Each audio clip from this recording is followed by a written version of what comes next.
nosso Senhor Jesus, meus amados irmãos. Aqui quem fala é o irmão Michael, juntamente com a minha esposa. Paz do Senhor Jesus, irmãos. Queremos falar hoje, esse dia de hoje, sobre a fé. A gente tem um obstáculo, irmã Gabi, que nos impede que a nossa fé venha crescer, que impede de nós viver e desfrutar daquilo que Deus tem preparado para nós. Olha o que diz a palavra do Senhor. Uma coisa que é contrária à nossa fé é o desânimo. O desânimo é contrário à nossa fé. A fé é contrária ao desânimo, e o desânimo é contrário à nossa fé. Olha o que diz na referência, Josué, capítulo de número 1, versículo de número 9. Não te mandei eu, esforça-te e tem bom ânimo.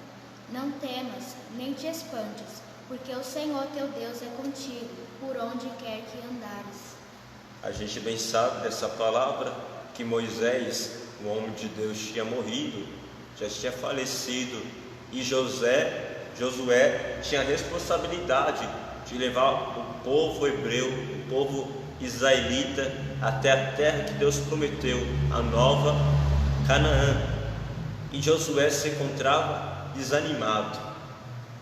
Interessante que para conquistar o que Deus já tinha prometido, era necessário a fé. E o desânimo, muitas das vezes na nossa vida, quer roubar a nossa fé.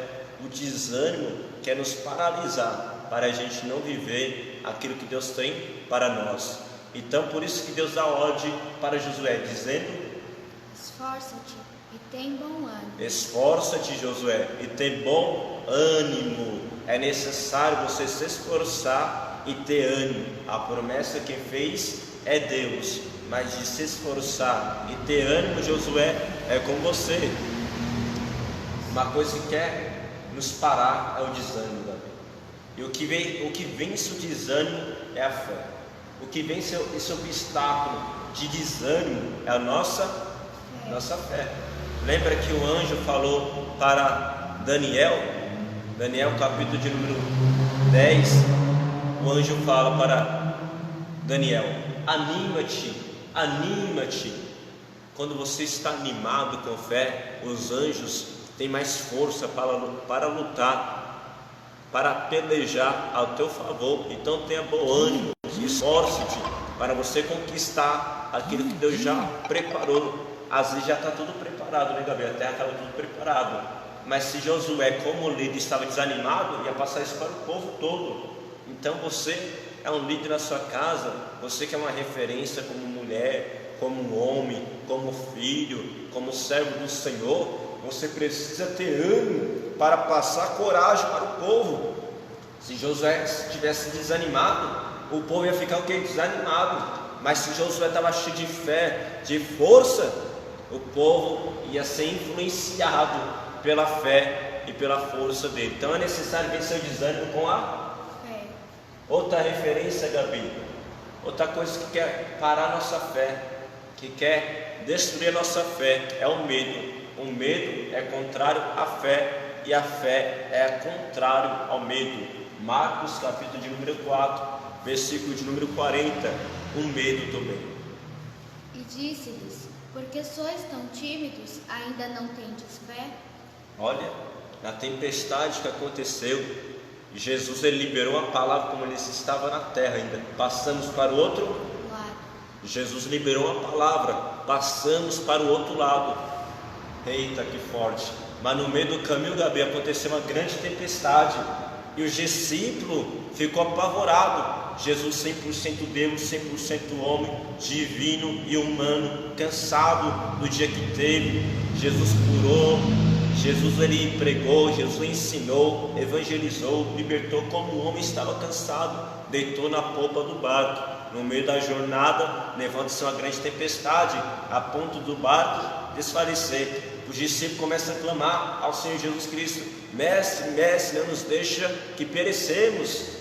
Jesus se levanta então, acalma a tempestade, acalma o mar, que estava cheio de fé, que ele é o autor da fé, como diz Hebreus 12, 2, olhai para Jesus, o autor e consumador de nossa fé. Jesus se levanta e acalma a tempestade, e ele fala o que para os seus discípulos? Porque são tão tímidos? Porque são tão tímidos? Porque são incrédulos? Porque sua fé é pequena? Porque você está com medo. Eu estou no barco, eu estou no controle da tempestade, eu já liberei uma palavra, como nós estávamos na terra, passamos para o outro. Se ele prometeu, vai, porque ele liberou a palavra. Quando a gente medita na palavra do Senhor Cristo, pode levantar a tempestade que for. A garantia não é a tempestade que eu estou enfrentando no momento oportuno. A garantia é nas palavras mansa e humilde, fiel e digno de toda aceitação, que o Senhor Jesus Cristo disse: passamos para o outro lado. O medo é outro obstáculo que quer parar a nossa fé. Você tem a falar, Gabi, sobre o medo, sobre a fé? Que quando a gente tem fé em Deus, o medo não consegue nos paralisar, porque a palavra do Senhor, ela nos fortalece.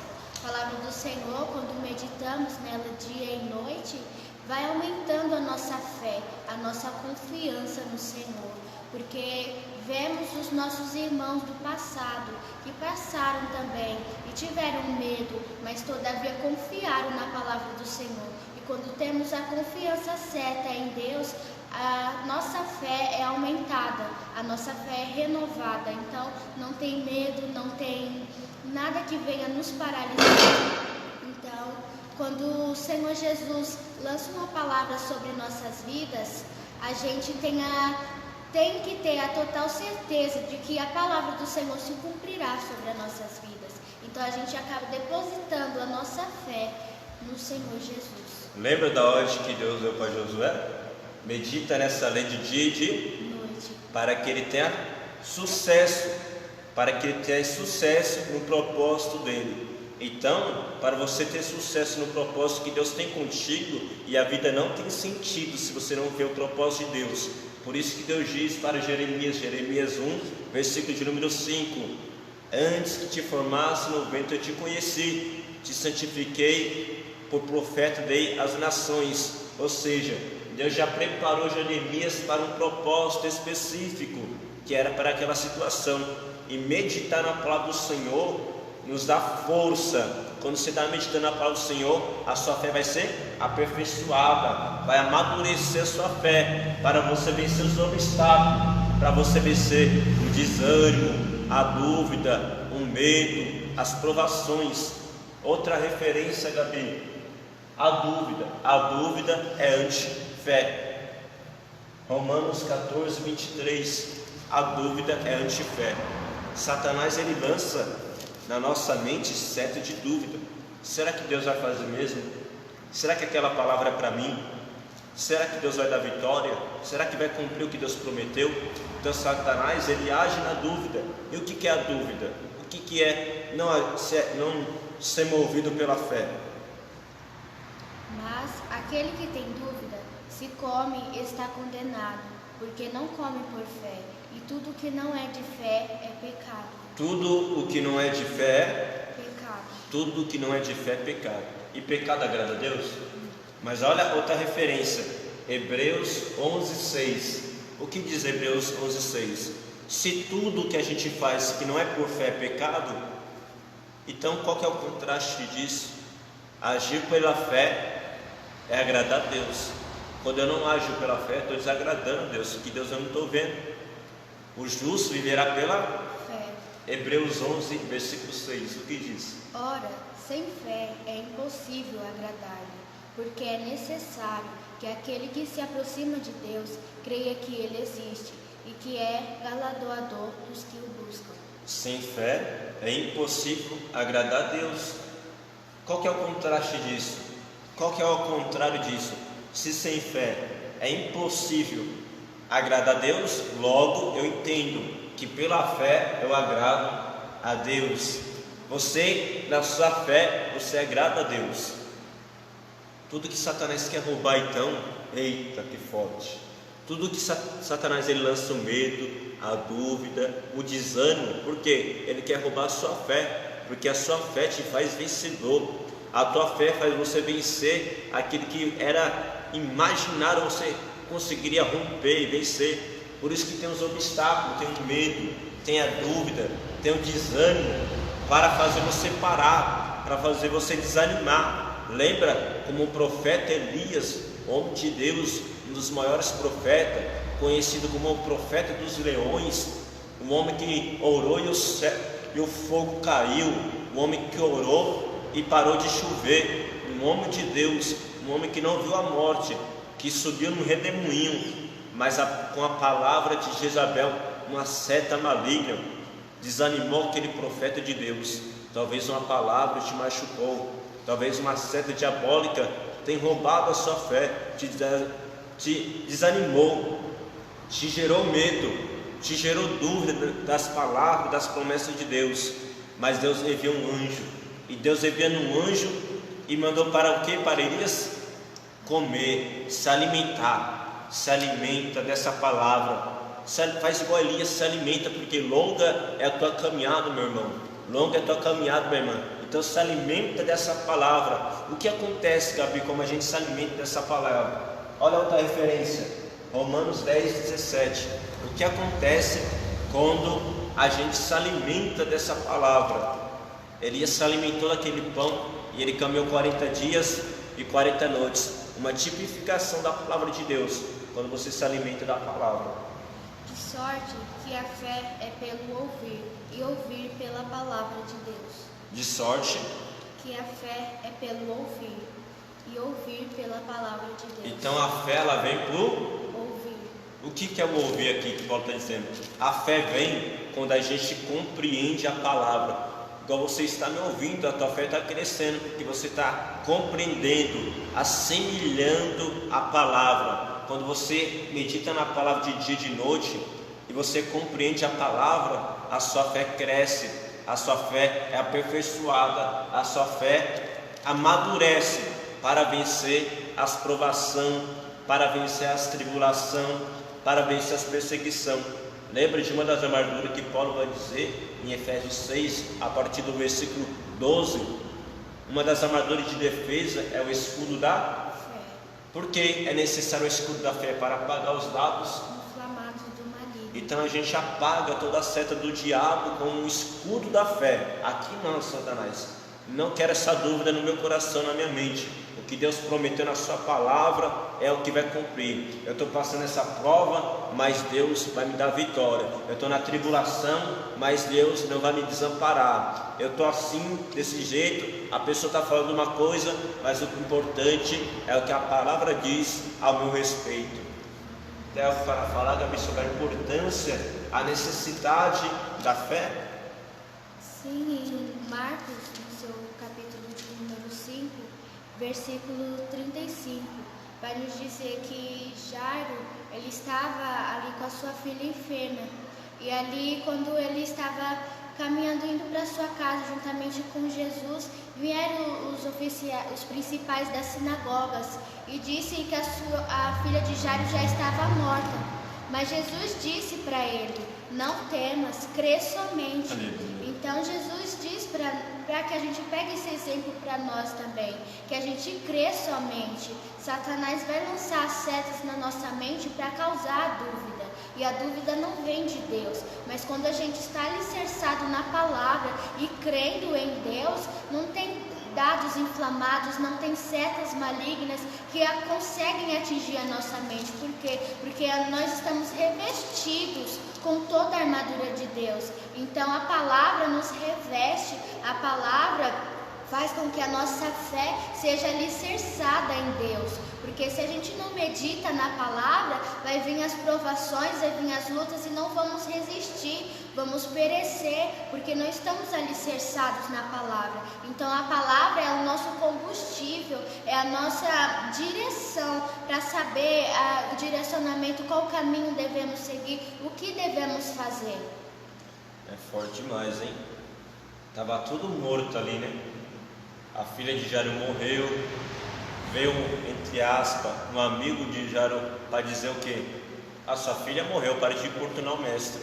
Às vezes vem essas palavras: ó, não tem mais jeito, acabou esse plano, esse projeto morreu, a sua situação não tem mais jeito, sua família não tem mais jeito, seu casamento não tem mais jeito, sua saúde não tem mais jeito. É o diabo para roubar a fé. É o diabo para roubar a fé. Só que Jesus está falando por essa palavra, e como falou para Jairo: Não temas. Por que não temas? Porque o medo é contrário à fé e a fé é contrária ao medo. Não tenha dúvida, Jário. Não desanima, Jário. Não tenha medo. Não tenha dúvida, Jário. Porque eu estou indo no teu problema, estou indo contigo. É esse momento aí, ainda que você... Olha que forte que veio, meu Deus. A fé vem por onde? Aí quando você escuta a palavra do Senhor, Salmos de número 23, se não falha a memória, versículo 4. Ainda que eu andasse pelo vale da sombra da morte, não temerei, porque tu está comigo. Já está passando pelo vale da sombra da morte. Já está passando pelo vale da sombra da morte. E Satanás queria roubar a fé dele, colocando medo, dizendo: não tem mais jeito para sua filha. Só que Jesus estava com ele no vale da sombra da morte. Quando você se alimenta dessa palavra aqui, lava cinto como nébria. Como você se alimenta dessa palavra aqui, meu amigo, minha irmã, se alimenta dessa palavra, que seu medo é que vai fugir da sua fé. É o capeta que tem que fugir da sua fé. É os demônios que tem que fugir da sua fé. É o desânimo que tem que bater em retirada. É a doença que tem que bater em retirada. É o medo que tem que bater em retirada. É o inimigo que tem que bater em retirada. Porque a sua fé te faz vencer qualquer obstáculo. Para terminar, irmã Gabi, minha esposa amada, dê para a gente Hebreus, capítulo de número 12, versículo de número 2. Eita, não temas, crê somente. Crê somente na palavra, Jário. Eu falei que eu estou indo, Jário. Crê somente, mano. Crê somente, jovem. Crê somente, meu irmão. Jesus está indo. Jesus é o seu provedor.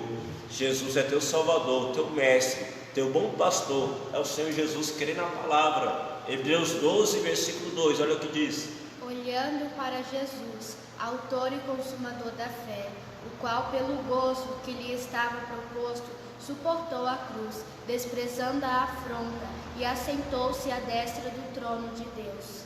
Olha que forte essa palavra. Olhando para quem? Do trono de Deus. Olha isso. Na vida cristã tem provações. E quem é que prova? Deus, ele prova. A tentação não vem de Deus. Tiago vai dizer, capítulo número 1 de Tiago, que Deus não tenta ninguém, nem pode ser tentado pelo mal. Quem tenta é a natureza adâmica que habita em nós, que é a carne, que combate contra o nosso espírito. O espírito quer orar, a carne não quer orar. O espírito quer meditar na palavra, a carne, a natureza adâmica não quer. Então a tentação vem quando a gente dá ocasião para a carne. Outra tentação que vem através dos pratos de Satanás. Ele quer tentar nossa carne para a gente desagradar a Deus. Deus não tenta, Deus prova. Gênesis 22 diz que Deus colocou Abraão à prova. Deus prova para quê, Gabi? Para o nosso aperfeiçoamento. Porque quando somos provados, também conhecemos a Deus no meio das provações. Então Deus, ele prova para aperfeiçoar a nossa fé, para amadurecer a nossa vida, para aperfeiçoar o nosso caráter. Deus, ele nos prova para aperfeiçoar a fé, para a fé depender mais de Deus, para a fé crescer, para a gente não ficar limitado nas provações, nas tempestades que vem, ficar desanimado e perecer. Então Deus, ele prova para aperfeiçoar a fé. Mas olha o que diz Hebreus 12, versículo 2: olhando para Jesus, o autor, consumador da fé. Jesus é o autor e consumador da fé. Pega isso. O autor é quem? É quem escreve, não é verdade? Jesus escreveu uma história da sua vida. Ele é o autor da sua fé. E ele é o consumador. É o que dá o ponto final. Meu Deus.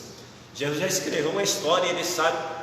Deus não se limita no passado, no presente e no futuro. Deus não se limita. Um dia para Deus é como 1000 anos. 1000 anos é como um dia. Deus não se limita no tempo cronos, de cronologia, no tempo do homem. O tempo de Deus é kairos, no grego. Não se limita. Deus opera no passado, no presente e no futuro. Deus já sabe o que vai acontecer. Deus já sabe, já está no amanhã. Deus já sabe quem vai ser salvo. Deus não se limita. Olhando para Jesus, autor e consumador da fé. Jesus, ele foi provado e ele venceu a prova pela fé. pelo gozo que estava proposto, que era a destra de Deus, ele suportou a cruz, ele desprezou a afronta e se assentou à destra do trono de Deus, porque ele desprezou e suportou a cruz. Ele venceu a prova com a fé que ele tinha naquilo que Deus tinha falado com ele, ou seja, na palavra de Deus. Olhando para Jesus, quem que é a palavra? Jesus é o que? O verbo, não é? O verbo é o que? Palavra. Olha para Jesus aqui, ó. Olha para Jesus que tua fé vai crescer. Olha para o autor e consumador da sua fé. Amém? Meus amados irmãos, é uma honra estar aqui gravando pela primeira vez com a minha esposa Gabi, é uma bênção de Deus. Você que mora aqui em Ferraz, temos curso, né, Gabi? Temos curso de teologia. Você quer alimentar a sua fé, quer amadurecer, quer conhecer os mistérios de Deus, quer se aprofundar nas Escrituras. Temos cursos de teologia presencial na instituição teológica Atalaia Fiel, curso presencial. Apenas você paga o material físico para você guardar de recordação, para você futuramente dar aula. Apenas o livro que você vai pagar, mas o curso é totalmente gratuito. Fala um pouco do curso, Gabi, o que tem agregado para você? Tem nos ajudado muito no crescimento também, porque aqui aprendemos mais profundo da palavra do Senhor, né? Que às vezes podemos pegar um versículo assim e não ter a interpretação correta desse versículo e acabar sendo um versículo isolado. Então, com o curso de teologia, a gente aprende a palavra do Senhor muito mais profunda, as revelações da palavra do Senhor. E aqui estamos na comunhão também com os irmãos, aprendendo com os outros, tirando dúvidas também, porque muitos têm suas dúvidas na palavra do Senhor, ainda não conseguem ter aquela interpretação, ainda tem dificuldade em interpretar a palavra do Senhor, e é muito bom estarmos aqui aprendendo mais da palavra do Senhor. E devemos vencer a dúvida pela fé, e a fé vem pelo ouvir a palavra do Senhor. Se você quer aprender, quer se formar, quer ser um teólogo, uma teóloga de Deus, quer dar aula, quer aprender, quer buscar um aperfeiçoamento, venha conosco, eu quero te auxiliar. Eu sou professor da instituição, eu quero te auxiliar, te ajudar, e está sendo uma bênção. Interessante, o maior número dos alunos é mais irmã, é mais discípula do Senhor Jesus Cristo, ou seja, o desejo ardente como Maria de se assentar aos pés de Cristo e aprender da palavra do Senhor. Que Deus te abençoe, que Deus fortaleça a sua fé pela sua palavra, que Deus te abençoe, te guarde e te livre de todo mal. Até mais, meus amados irmãos. Shalom.